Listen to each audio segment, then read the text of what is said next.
الحمد لله رب العالمين وأشهد أن لا إله إلا الله وحده لا شريك له وأشهد أن محمدا عبده ورسوله إن الله وملائكته يصلون على النبي يا أيها الذين آمنوا صلوا عليه وسلموا تسليما اللهم صل على سيدنا محمد وعلى آل سيدنا محمد وبارك وسلم رب اشرح لي صدري ويسر لي أمري واحلل عقدة من لساني يفقهوا قولي.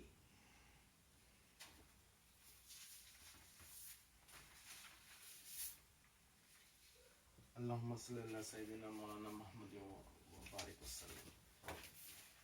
آج یہ مقدس جمعے کے دن نماز کے لیے اس وقت پیارے مومن جو یہاں آئے اور ہمارے ساتھ بیٹھے، آپ کا جمعہ مقدس آپ کا جمعہ مقدس کرے اور عظیم اللہ آپ کو تمام برائیوں سے محفوظ رکھے.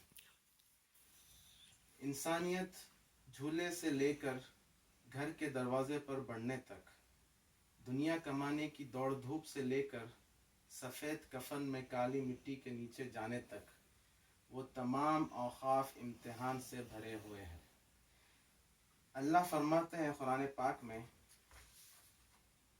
کل نفس ذائقۃ الموت ونبلوکم بالشر والخیر فتنۃ والینا ترجعون. ہر جاندار کو موت کا مزہ چکھنا ہے. ہم اچھے اور برے حالات میں ڈال کر تم سب کی آزمائش کر رہے ہیں. آخر کار تمہیں ہماری ہی طرف پلٹنا ہے.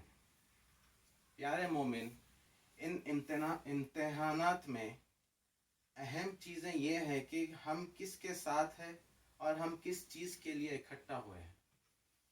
اگر ہم ایمان کی راہ پر اللہ پر بھروسہ کرتے ہیں اور یہ کہ ہم مومن بھائی اور بہن ہیں، ہم نے یہ آیت اپنے رہنمائی کے لیے لے لیا ہے. اگر ہم ایک دوسرے کو مضبوطی سے تھام لے، ہم کبھی مایوس اور ذلیل نہیں ہوں گے، کبھی نہیں. کفار ہمارے ایمان کے درخت کو اس کے گہرے جڑوں سے اکھاڑنے کی کوشش کر رہا ہے اور وہ ہمارے اتحاد سے حسد کرتا ہے. وہ ہمارے ایمان کو نقصان پہنچانا چاہتا ہے. وہ اپنے چالوں سے ہمیں الگ کرنے کی کوشش کریں گے، لیکن وہ جو چاہے کر لے، وہ ہمارے ایمان کو ختم نہیں کر سکیں گے. ان چالوں کے خلاف پوری کوشش کرنے کے بعد لا تحزن ان اللہ معنا، ہم کہیں گے فکر نہ کرو، اللہ ہمارے ساتھ ہے، جیسا ہمارے رسول صلی اللہ علیہ وسلم نے فرمایا اپنی زندگی میں. مشرکین جنہوں نے ہمارے رسول اللہ صلی اللہ علیہ وسلم پر ایمان نہیں لائے، انہیں اور مومنین کو جو ہر اذیت دی، عظیم اللہ نے مومن کو ایک پرامن شہر مدینہ کو جانے کی اجازت دی تاکہ وہ اپنے مذہب پر قائم رہ سکے. اہل ایمان میں سے کچھ مدینہ گئے، پھر ہمارے نبی صلی اللہ علیہ وسلم ابو بکر رضی اللہ عنہ کے ساتھ مدینہ کو ہجرت کے لیے نکلے. مشرکین کو ایک جاسوس ملا. ان کا مقصد تھا نبی صلی اللہ علیہ وسلم کے پیچھے جائے ان کا قتل کر لیں. ہمارے رسول صلی اللہ علیہ وسلم ابو بکر رضی اللہ عنہ کے ساتھ ایک غار میں چلے گئے. مشرک غار کے قریب پہنچ رہے تھے اور اللہ کی خوبصورت مخلوق بھی. تب ابو بکر رضی اللہ عنہ کے دل میں ایک گرم ہوا آئی. ان کے ہاتھ کانپ رہے تھے اور انہیں پسینہ آ رہا تھا. اگر وہ غار میں آ جائے تو کیا؟ اگر وہ ہمارے نبی صلی اللہ علیہ وسلم کو پکڑ لیے تو؟ اگر وہ ان کے ساتھ کچھ برا کر دیے تو کیا ہوگا؟ ان خوفزدہ خیالوں سے ان کا دل لرز اٹھا تھا.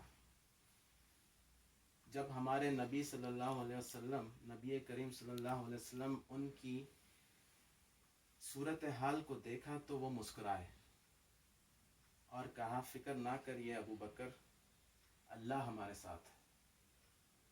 مشرکین صحیح جگہ پر آئے تھے، لیکن غار کے سامنے ایک چھوٹی سی مکڑی اپنے چھوٹے پیروں سے غار کے داخلی راستے پر ڈھال کی طرح ایک جالا بنایا، اور کبوتر نے 2 لکڑیوں کے ساتھ گھونسلہ بنایا اور گھونسلے کے اندر دو انڈے ڈالے۔ مشرکین نے نہ چھوا ہوا مکڑی کا جالا دیکھا اور انہوں نے سوچا کہ کوئی بھی اندر نہیں ہو سکتا، اور پھر واپس چلے گئے۔ لیکن وہ اندر تھے اور ان کا جاسوس بہترین تھا، لیکن جب اللہ ان کی حفاظت کر رہا تھے تو وہ کیا کر سکتے تھے؟ وہ مکڑی اللہ کی طرف سے ایک معجزہ تھی، اور صرف اللہ ہی اس جال کا سبب بنا سکتا تھا۔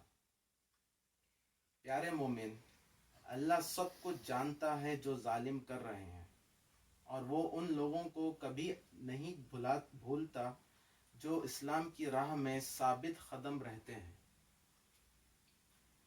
اگر ہم ان چالوں سے باخبر رہے اور احتیاط برتے، اگر ہم اپنی پوری کوشش کریں اور بہترین طرز عمل رکھیں، اللہ ہمیں مکمل کرے گا، اور عنقریب وہ ان چالوں کو مٹا دے گا جو انہوں نے ہمارے لیے بنائے ہیں۔